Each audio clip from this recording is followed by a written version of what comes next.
Okay, let's have a discussion about the idea that going through the buying process on your own is going to save you money. So I see this often, especially when I have a listing and folks approach me interested in the home and ask if I can get them a deal if they use me as their realtor. The answer is no, and if I could, I'm probably not the kind of realtor you want to work with. So there's a show called Marketplace, and it was on CBC, and they did a show about realtors double-ending deals, which is when a realtor represents both the buyer and the seller in the transaction. And that usually means getting paid twice as much. So in a nutshell, the episode showed the shifty things that those agents will do to get a deal done with both parties. Typically, it's along the lines of convincing the seller to take less than the home is worth, convincing the buyer to pay more than the house is worth, or sharing some sort of insider information with the buyer to give them a leg up against the competition.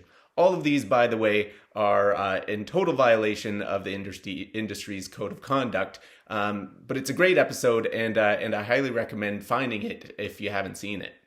So if you saw that episode, you might think that you'd be at an advantage as a buyer to approach the selling agent and offer to submit an offer with them as opposed to bringing your own agent. Perhaps they'd be inspired to endorse your offer more strongly or maybe share some confidential information if they know it means that they'll be able to take home double the commission.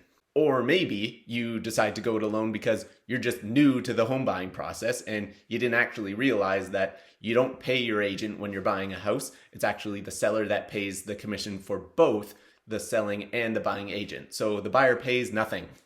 But let's dive a little deeper into that first point, thinking that you can get a better deal by going it alone.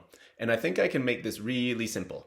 So there are primarily two types of agents out there. The first are those who respect the fiduciary responsibility to their client and will not allow themselves to enter into agreement that could bring that into question. In other words, if I have a listing and a buyer approaches me and asks to submit an offer through me, I will kindly decline and refer them to someone who can submit an offer on their behalf. The second group of agents, when asked to enter into a double-ending deal, will see dollar signs and jump at the opportunity. Maybe they'll massage the deal a little more than they should or drop a hint that they shouldn't be. And maybe you can take advantage of that greed. To that, I would say that an agent who is so quickly willing to betray the trust of their selling client, what makes you think that they won't do the exact same thing to you? And let's be fair here, can you honestly say that you wouldn't be at least tempted to do the same if it meant that you were bringing home an extra 20 or 30 grand? I can imagine that it would be difficult for many of us. And that's why I personally don't even entertain the idea of representing both sides. Even if I acted in the most conscientious of ways, there would always be that rational question on either side of whether I took advantage for my best interest. And if there are realtors watching this and they say, hey, I do double-ending deals and I'm totally honest with both sides and they both wind up with a good deal. Okay, maybe you're right. But I think at best, you have to acknowledge that you're probably a tiny minority of people who are able to act in the best interest of both sides and not let greed cloud your judgment. And at worst, maybe, just maybe, you aren't being totally honest with yourself. And don't get me wrong, because that can be a hard thing to do with that big of paycheck on the line.